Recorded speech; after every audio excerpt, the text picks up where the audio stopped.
فإنك غافر الذنب العظيم. السلام عليكم ورحمة الله وبركاته. الحمد لله الصلاة والسلام على أشرف رسول الله وعلى آله وصحبه أجمعين.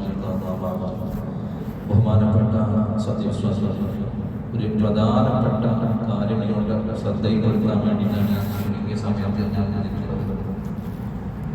നമുക്കറിയാം, നമ്മുടെ പള്ളിയിൽ സാധാരണ നടന്നു വരാറുള്ള മജ്‌ലിസുകളും കുറച്ചൊക്കെ വിപുലമായിട്ട് തന്നെ നമ്മുടെ അടുത്ത വരുന്ന ബുധനാഴ്ച മഗ്‌രിബിന് ശേഷം നടക്കുകയാണ്. അതിലേക്ക് എല്ലാ ആളുകളും അതിൽ പങ്കാളികളാവുകയും പരമാവധി അവനെ കൊണ്ട് കഴിയുന്ന രൂപത്തിൽ സഹായിക്കുകയും സഹകരിക്കുകയും വേണമെന്നാണ് ഈ സമയത്ത് ഞങ്ങളോട് ഉണർത്താറുള്ളത്. നാം പങ്കെടുത്താൽ മാത്രം പോരാ, നമ്മൾക്ക് ആരൊക്കെ പങ്കെടുപ്പിക്കാൻ അതിലേക്ക് സാധിക്കുന്നുവോ അത്രയും നല്ലതാണ്. കാരണം നാം ഒരാളെ പങ്കെടുപ്പിച്ച് ആ മനുഷ്യൻ അവിടെ ചെന്ന് ആ ദിക്റും സ്വലാത്തിലും ഉൾക്കൊള്ളുമ്പോൾ ഓരോ സ്വലാത്തിന്റെയും പ്രതിഫലം ആ മനുഷ്യന് കുറയാതെ തന്നെ ഒരു മിഥ്യ തവാബ് നമുക്ക് കിട്ടുകയാണ്. അപ്പോൾ ഏറ്റവും ചുരുങ്ങിയ ഒരാളെങ്കിലും നമ്മുടെ കേറോഫിൽ ആ പരിപാടിയിലേക്ക് പങ്കെടുപ്പിക്കാൻ സാധിക്കണം. മാറാവട്ടെ, അതിലൊക്കെ വലിയ വിജയം അനുഗ്രഹിക്കുമാറാവട്ടെ. ബഹുമാനപ്പെട്ട മനുഷ്യന്റെ ജന്മം അല്ലാഹു സുബ്ഹാനഹു വ തആല മനുഷ്യനെ സംവിധാനിച്ചത് വലിയൊരു അത്ഭുതത്തോടു കൂടിയാണ്. എന്ന് വെച്ചാൽ ഒരു പിതാവിന്റെ മുതുകിൽ നിന്ന് ഒരു മാതാവിന്റെ ഗർഭാശയത്തിലേക്ക് ഏതാനും ഒരു ഇന്ദ്രത്തുള്ളി, അതൊരു 40 ദിവസത്തോളം ആ ഇന്ദ്രത്തുള്ളി ആ മാതാവിന്റെ ഗർഭാശയത്തിൽ കഴിയുമ്പോൾ അതൊരു രക്തകഷ്ണമായി മാറുകയാണ്. അല്ലാഹുവിന്റെ റസൂൽ സ്വല്ലല്ലാഹു അലൈഹി വസല്ലം അത് വിശദമായി പഠിപ്പിക്കുന്നു. അങ്ങനെ ആ രക്തകഷ്ണം 40 ദിവസം വീണ്ടും 40 ദിവസം അതിൽ കഴിയുമ്പോൾ ആ രക്തകഷ്ണം പിന്നെ ഒരു മാംസകഷ്ണമാണ്. ആ മാംസകഷ്ണം 40 ദിവസത്തോളം ആ ഗർഭാശയത്തിൽ കഴിയുകയാണ്. ആ സമയത്ത് അല്ലാഹു സുബ്ഹാനഹു വ തആല മലക്കിനെ അല്ലാഹു സുബ്ഹാനഹു വ തആല പറഞ്ഞയക്കുകയാണ്. ആ മാംസകഷ്ണത്തിന് റൂഹ് നൽകി. അപ്പൊ ഏതാനും 120 ദിവസം അഥവാ 4 മാസത്തോളം ആ മാംസകഷ്ണം, ആ ബീജത്തുള്ളി, ആ രക്തകഷ്ണം, മാംസകഷ്ണം ഏതാനും 4 മാസത്തോളമായി 120 ദിവസത്തോളം അതിൽ കഴിയുകയാണ്. ആ സമയത്ത് റൂഹ് പറഞ്ഞയക്കുമ്പോ ആദ്യമായി റൂഹ് ആ മലക്ക് ചെയ്യുന്നത്, ആ മലക്ക് ഏറ്റവും പ്രധാനപ്പെട്ട 4 കാര്യങ്ങൾ ആ ഗർഭാശയത്തിലുള്ള മാംസകഷ്ണത്തിന്റെ പേരിൽ എഴുതി വെക്കുകയാണ്. അതിൽ ഒന്നാമതാണ് ആ മനുഷ്യന്റെ അജല് എന്ന് പറയുന്നത്. ആദ്യമായി ജീവൻ നൽകുന്നതിന്റെ മുന്നേ തന്നെ ആ മനുഷ്യന്റെ എപ്പം മരിക്കണമെന്നുള്ളത് തീരുമാനമാണ്.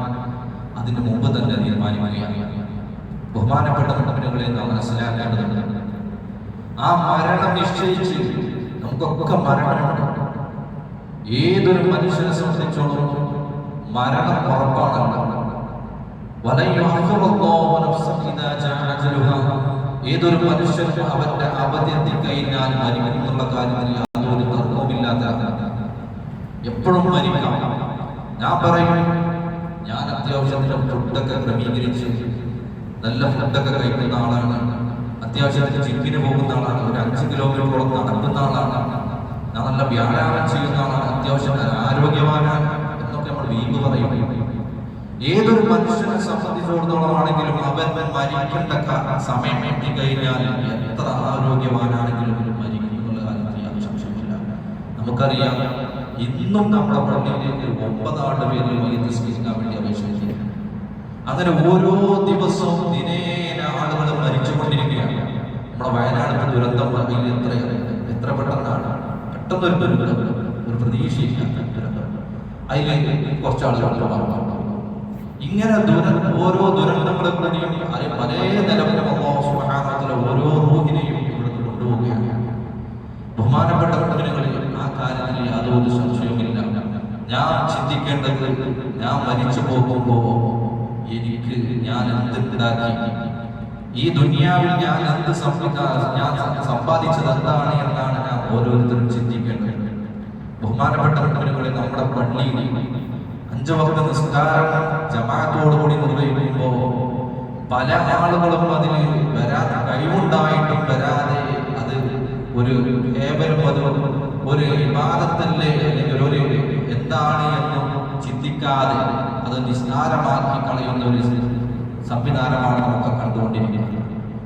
ഇന്ന് സുബഹിക്ക് പോലും വളരെ ആളുകൾ കുറവാണ്. ഒരാഴ്ചയായിട്ട് വളരെ കുറവാണ്. കുറവ് പറഞ്ഞില്ല എന്ന് തന്നെ നമുക്ക് പറയാം.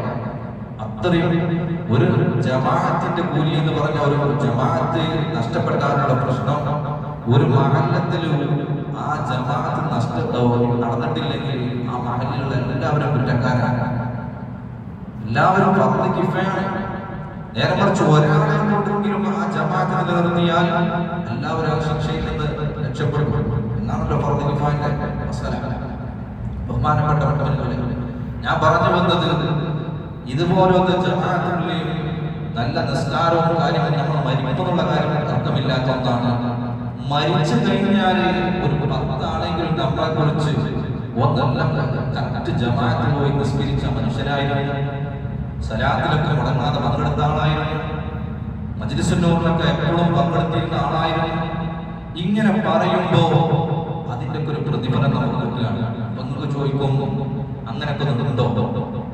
ബഹുമാനപ്പെട്ട അബൂ സലമ റളിയല്ലാഹു അൻഹു വഫാത്തായതിനു ശേഷം അല്ലാഹുവിന്റെ ഹബീബ് സല്ലല്ലാഹു അലൈഹി വസല്ലമ തങ്ങൾ അവിടെ ഓടിയെത്തുകയാണ്. അല്ലാഹുവിന്റെ ഹബീബ് സല്ലല്ലാഹു അലൈഹി വസല്ലമ തങ്ങൾ അബൂ സലമ റളിയല്ലാഹുവിന്റെ കൺപോളകൾ അടക്കി അല്ലാഹുവിന്റെ ഹബീബ് സല്ലല്ലാഹു അലൈഹി വസല്ലമ തങ്ങൾ മറ്റു പരിചരണങ്ങളൊക്കെ ചെയ്ത് അവിടെ കൂടിയ ആളുകളോട് പറഞ്ഞു, ലാ തഖൂലൂന ഇല്ലാ ഖൈറാ, ഈ അബൂ സലമയെ കുറിച്ച് നിങ്ങൾ മോശമായിട്ട് ഹൈറായതല്ലാതെ മോശമായതൊന്നും സംസാരിക്കരുത് എന്ന് ശഫീഉനാ റസൂലുള്ളാഹി സ്വല്ലല്ലാഹു അലൈഹി വസല്ലം.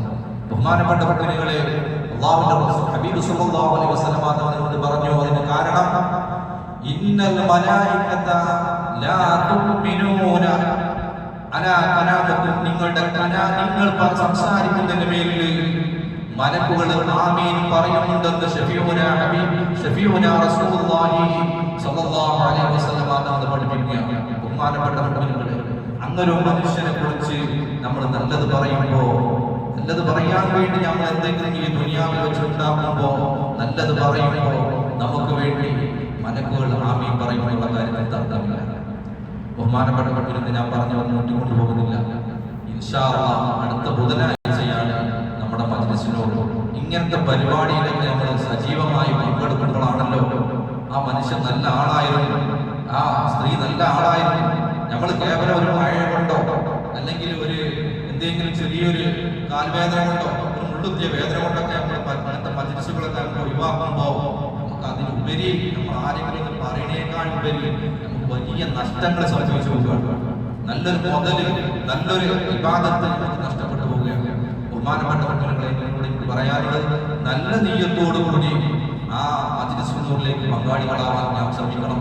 കേവലം ഒരു പിരിവിന് വേണ്ടിയിട്ടോ അല്ലെങ്കിൽ ഒരു പൊങ്ങച്ചത്തിന് വേണ്ടിയിട്ടോ നടത്തുന്ന പരിപാടിയല്ല.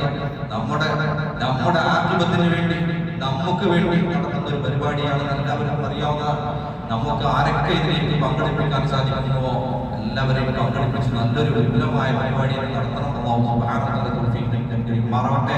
നാം പറഞ്ഞതും കേട്ടതൊക്കെ അല്ലാഹു സുബ്ഹാനഹു വ തആല സ്വലിഹായ അമലായി സ്വീകരിക്കുന്നതിമാറട്ടെ.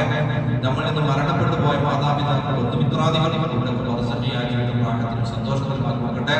നമ്മുടെയും അവരൊക്കെ ചെയ്തു പോയ ചെറുതും പെരുത്തുമായ പാപങ്ങളൊക്കെ മാഫാക്കി കൊടുക്കട്ടെ.